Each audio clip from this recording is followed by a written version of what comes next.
అందరికీ తెలిసిన సంగీత వాయిద్యం గ్రాండ్ పియానో. చూడ్డానికి ఎంతో అందంగా ఉంటుంది కదా, మరి దాని లోపల ఏముంటుంది? అదొక ఇంజనీరింగ్ అద్భుతం. ఈరోజు ఆ అద్భుతాన్ని దగ్గర నుండి చూద్దాం. నమ్మలేకపోవచ్చుగాని ఈ గ్రాండ్ పియానో డిజైన్ దాదాపు 300 ఏళ్ల నాటిది. అంటే ఇన్ని సంవత్సరాలుగా మనల్ని తన సంగీతంతో మంత్రముగ్ధుల్ని చేస్తూనే ఉందన్నమాట. నిజంగా ఇదొక మాస్టర్ పీస్.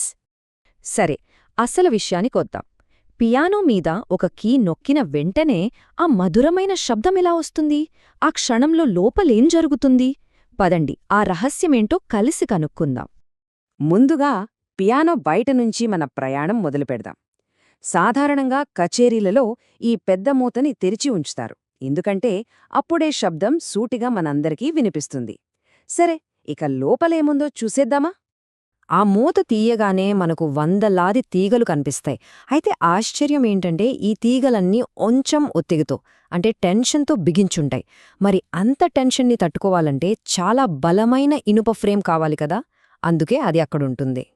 అయితే ఈ తీగలే మనం వినే అద్భుతమైన సంగీతానికి మూలం. మరి వాటి నుండి ఆ శబ్దం ఎలా పుడుతుంది తెలుసుకుందాం రండి. దీని వెనుకున్న సైన్స్ చాలా సింపుల్ అండ్ ఇంట్రెస్టింగ్. పియానో కుడివైపు నుండే పొట్టి సన్నని తీగలు చాలా వేగంగా కంపిస్తాయి, అప్పుడు మనకు హై నోట్స్ వినిపిస్తాయి. అదే ఎడమవైపుకి వెళ్తే పొడవాటి మందపాటి తీగలుంటాయి. ఇవి నెమ్మదిగా కంపించి మనకు లో నోట్స్ అంటే బేస్ సౌండ్ అందిస్తాయి. ఈ తీగల పొడవులో ఉండే తేడా వల్లే గ్రాండ్ పియానోకు ఆ ప్రత్యేకమైన కర్వ్డ్ షేప్ వస్తుందన్నమాట. ఇప్పటిదాకా మనం శబ్దమెలా పుడుతుందో చూశాం. ఇప్పుడు ఆ శబ్దాన్ని పుట్టించే ట్రిగర్ అంటే పియానో కీస్ దగ్గరికి వెళ్దాం. ఒక స్టాండర్డ్ గ్రాండ్ పియానోలో మొత్తం 88 కీలుంటాయి. అందులో 52 తెల్లవి, 36 నల్లవి. మనం కీని ఒక బటన్లా చూస్తాం, కాని నిజానికి అది ఒక పొడవాటి లివర్. అచ్చం పిల్లలాడుకునే సీసా లాంటిది. మనం ఒక చివర నొక్కితే రెండో చివర పైకి లేస్తుంది. ఈ సింపుల్ యాక్షనే లోకలొక పెద్ద మెకానికల్ చైన్ రియాక్షన్కి నాంది పలుకుతుంది. సరే, ఇప్పుడు మనం పియానో మెకానిజంలోకి ఇంకా లోతుగా వెళ్తున్నాం. ఈ సిస్టమ్ మొత్తానికి గుండెలాంటి భాగమిది. దీన్నే పియానో యాక్షన్ అంటారు. ఇది చూడటానికి చాలా కాంప్లెక్స్గా ఉంటుంది, కాని మనం సింపుల్గా అర్థం చేసుకుందాం. ఈ మొత్తం యాక్షన్ని 3 సింపుల్ స్టెప్స్లో చూద్దాం. స్టెప్ 1, మనం కీ నొక్కగానే విప్పిన్ అనే పార్ట్ తిరుగుతుంది. స్టెప్ 2, దానివల్ల జాక్ అనే మరో పార్ట్ కదులుతుంది. ఇక ఫైనల్గా స్టెప్ 3, ఆ జాక్ కదలికే సుత్తిని బలంగా తీగల వైపు విసురుతుంది. చూశారా, అంతా ఒక చైన్ రియాక్షన్లాగా. ఇక్కడ ఈ జాక్ అనే చిన్న భాగం చాలా ముఖ్యం. మనం కీమీద ఇచ్చే ప్రెషర్ని నేరుగా సుత్తికి అందించి దానికి ఆ ఫైనల్ పుష్ ఇచ్చేది ఇదే అన్మాట. ఇప్పుడు మనం కీని నొక్కే పద్ధతికి వచ్చే సౌండ్కి సంబంధమేంటో చూద్దాం. ఒక కీని మనం ఎంత గట్టిగా నొక్కితే సుత్తి అంత స్పీడ్గా వెళ్ళి తీగల్ను కొడుతుంది. ఫలితంగా సౌండ్ అంత లౌడ్గా వస్తుంది. మెల్లగా నొక్కితే మెల్లగా సౌండ్ వస్తుంది. దీన్నే డైనమిక్స్ అంటారు. అంటే పియానిస్ట్ తన వేళ్లతోనే సౌండ్ వాల్యూమ్ని కంట్రోల్ చేస్తారన్నమాట.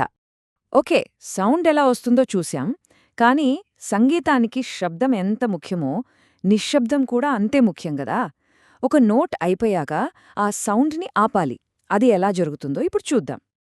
ఇదిగో ఈ భాగాన్ని డాంపర్ అంటారు. ఇది మెత్తటి ఫెల్ట్ ప్యాడ్. సాధారణంగా ఇది తీగల మీద కూర్చుని ఉంటుంది. దానివల్ల తీగలు కదలకుండా సైలెంట్గా ఉంటాయి. దీని పనితీరు అద్భుతంగా ఉంటుంది. మనం కీ నొక్కగానే ఈ డాంపర్ పైకి లేస్తుంది. అప్పుడు తీగ ఫ్రీ అవుతుంది, వైబ్రేట్ అయి సౌండ్ వస్తుంది. మనం కీ మీద నుంచి వేలు తీయగానే డాంపర్ టక్కున మళ్ళీ తీగ మీద పడిపోతుంది. అంతే, వైబ్రేషన్ ఆగిపోతుంది, సౌండ్ కట్ అయిపోతుంది. సింపుల్, కానీ చాలా ఎఫెక్టివ్. ఈ డిజైన్లో కొన్ని ఇంట్రెస్టింగ్ ఫ్యాక్ట్స్ కూడా ఉన్నాయి.